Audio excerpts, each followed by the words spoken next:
ओम नमो भगवते वासुदेवाय। एकादशी का व्रत केवल उपवास का नाम ही नहीं बल्कि है आत्मशुद्धि, संयम और श्री हरि को समर्पण की साधना है। लेकिन ध्यान रखिएगा कि व्रत का पूर्ण फल तभी प्राप्त होगा जब उसका पारण विधि पूर्वक किया जाए। और आज की इस वीडियो में आप सभी जानेंगे फाल्गुन मास के कृष्ण पक्ष में आने वाली विजय एकादशी व्रत के पारण मुहूर्त और पारण की संपूर्ण विधि के बारे में। जैसे कि इस बार की एकादशी का विशेष भोग क्या है, जो कि आपको द्वादशी तिथि के दिन श्रीहरि को अर्पित करने में स्वयं भी प्रसाद रूप में ग्रहण करना चाहिए। अगर आपको जानकारी पसंद आए तो वीडियो को लाइक और जरूर कीजिएगा। इस बार विजय एकादशी का व्रत 13 फरवरी दिन शुक्रवार को रखा जाएगा और एकादशी तिथि 12 फरवरी दिन गुरुवार को दोपहर के 12:22 से शुरू होकर 13 फरवरी दिन शुक्रवार को दोपहर के 2:26 पर समाप्त होने वाली है। द्वादशी तिथि 13 फरवरी शुक्रवार को दोपहर के 2:27 से शुरू होगी। इसी के साथ हरिवासर का समय भी शुरू हो जाएगा और 14 फरवरी दिन शनिवार को शाम के 4:01 पर द्वादशी तिथि का समापन होगा और 14 फरवरी दिन शनिवार को ब्रह्म मुहूर्त सुबह 5:26 से 6:14 तक रहेगा। सूर्योदय होगा सुबह के 7:03 पर, सूर्यास्त होगा शाम को 6:18 पर। प्रातःकाल पूजा मुहूर्त रहेगा सुबह के 5:43 से 7 बजे तक। इस समय में आप सुबह की पूजा कर सकते हैं। शाम के समय पूजा दीपदान करने का समय रहेगा 6:08 से 7:27 के बीच में। इस दिन राहु काल सुबह 9 बजे से 10:30 तक रहेगा। हरिवासर का समय रहेगा 13 फरवरी यानी एकादशी व्रत के दिन ही रात 9 बजे तक समाप्त हो जाएगा। हरिवासर के दौरान आप भगवान के मंत्रों का जप कर सकते हैं या भगवान से संबंधित कथाओं का श्रवण पाठ कर सकते हैं, लेकिन भूलकर भी हरिवासर के दौरान व्रत नहीं खोलना चाहिए। और इस बार विजय एकादशी व्रत पारण करना यानी उपवास खोलने का शुभ मुहूर्त रहने वाला है 14 फरवरी दिन शनिवार को सुबह के 7 बजे से लेकर 9:04 तक।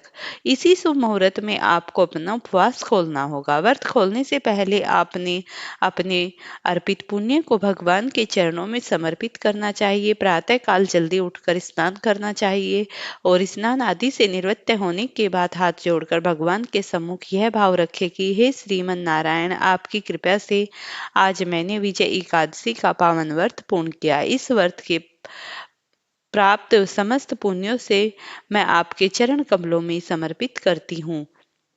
आप कृपया कर इसे स्वीकार करें और मेरे जीवन के समस्त दोषों का नाश करें और मुझे हर कार्य में विजय प्रदान करें। इसके बाद तुलसी माता की पूजा करें, तुलसी माता में जल अर्पित करें, धूप दीप जलाएं, तुलसी जी की परिक्रमा करें और फिर भगवान श्री हरि की एक बार फिर से परिक्रमा करें। और इस बार एकादशी पर विशेष भोग में धृत युक्त मूत्र पिष्ट यानी कि मिश्री में आप मूंग की दाल का आटा बना लीजिए और फिर मूंग की दाल को कुछ घंटों भिगाकर फिर उसे पीसकर उसमें घी और चीनी मिलाकर पका लीजिए। एक तरह से मूंग की दाल का हलवा ही बन जाएगा और उसमें आप तुलसी का पत्ता रखकर भगवान को अर्पित करें। मूत्र पृष्ठ के अलावा आप पंचामृत या फलों के जूस का भी भोग भगवान को अर्पित कर सकते हैं। पीले मीठे चावल का भोग भी भगवान को अर्पित कर सकते हैं और फिर भगवान को अर्पित किए गए भोग में से एक हिस्सा गाय, कुत्ते, तुलसी, चींटियों का निकालकर आपको स्वयं प्रसाद ग्रहण करके व्रत रखना चाहिए। इस प्रकार से आप एकादशी व्रत का पारण कर सकते हैं।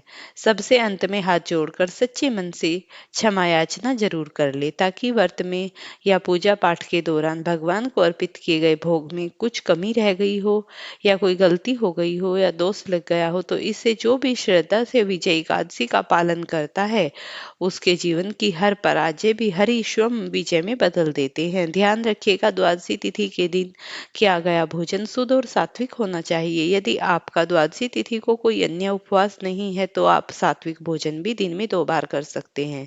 यदि आपको एकादशी व्रत के अगले दिन शनिवार को व्रत का पालन करने के साथ ही त्रयोदशी तिथि यानी प्रदोष व्रत भी रखना हो, तो ऐसे में आप स्वयं का पारण किसी भी प्रकार के अन्न या नमक से ना करें। केवल फलों के जूस से, पंचामृत से, बेर से, आंवले के जूस या आंवला ग्रहण करके भी पारण कर सकते हैं। दूध दही आदि का सेवन भी कर सकते हैं और उसके बाद दूसरा व्रत प्रारंभ करें और दूसरे व्रत के नियमों का पालन करें। द्वादशी तिथि को आप तुलसी जी में जल अर्पित करें। शाम के समय तुलसी जी के समीप दिया जलाकर श्री तुलसी चालीसा का पाठ करें।